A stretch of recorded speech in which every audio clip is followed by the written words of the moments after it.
আসসালামু আলাইকুম রহমতুল্লাহি ওয়াবারাকাতুহু। প্রিয় পর্দার আড়ালের মা ও বোনেরা এবং শ্রদ্ধেয় মুরব্বিয়ান এবং আমার প্রাণ প্রিয় ভাইয়েরা, আপনাদের এই ইসলামী দাওয়াত চ্যানেলের পক্ষ থেকে জানাচ্ছি অনেক অনেক অভিনন্দন। যারা আমাকে প্রথম থেকে এই পর্যন্ত সাপোর্ট করে যাচ্ছেন তাদেরকে আরও অসংখ্য ধন্যবাদ। তো প্রতিনিয়ত আপনারা আমাকে এভাবে সাপোর্ট করে যাবেন। তো আমি আজকে যে বিষয়টি নিয়ে আলোচনা করব সেই বিষয়টি হচ্ছে অত্যন্ত গুরুত্বপূর্ণ আলোচনা। তো আপনারা মনোযোগ সহকারে শুনবেন। যদি আপনারা মনোযোগ সহকারে শুনেন তো আশা করি আপনারা কিছুটা হলে উপকৃত হতে পারেন।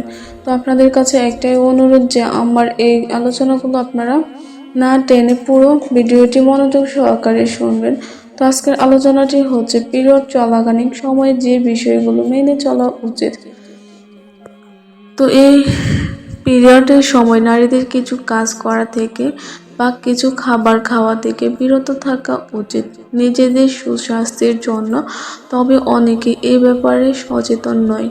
তো গ্রামের মানুষগুলো পরিবারের কাছ থেকে যে পিরিয়ড সম্পর্কে জ্ঞান লাভ করেছে তা বিজ্ঞানী এবং ডাক্তারদের তত্ত্বের মাঝে অনেক অমিল পাওয়া গেছে।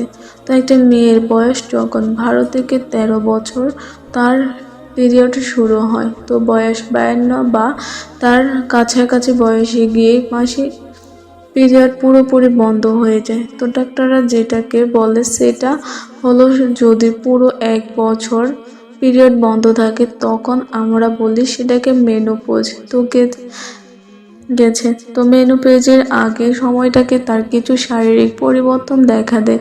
এই কারণে পিরিয়ডের সময় নারীদের বাড়তি সচেতনতা প্রয়োজন। তো পিরিয়ড চলাকালীন সময়ে ঠান্ডা পানি, কোমল পানি এবং নারকেলের খাবার খাবেন না।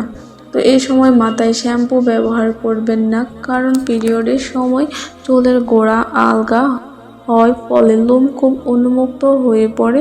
শ্যাম্পু ব্যবহার এই সময় অত্যন্ত ঝুঁকিপূর্ণ এবং দীর্ঘস্থায়ী মাথা ব্যথার কারণও হতে পারে।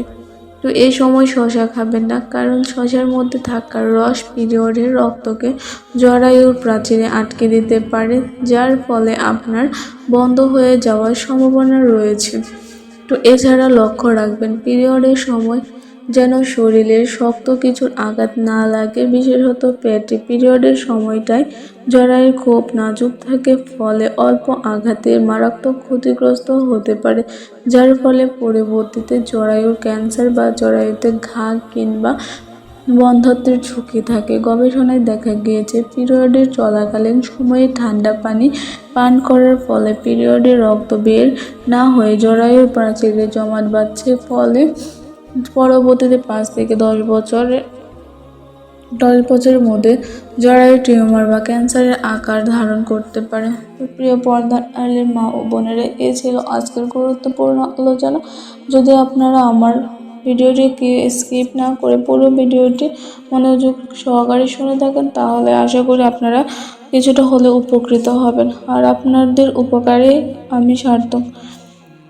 আর যারা এখনো আমার চ্যানেলটিকে সাবস্ক্রাইব করেনি তারা অতি দ্রুত সাবস্ক্রাইব করে পাশে থাকবে, আর যারা অলরেডি আমার চ্যানেলটিকে সাবস্ক্রাইব করে দিয়েছেন তাদেরকে অসংখ্য অসংখ্য ধন্যবাদ।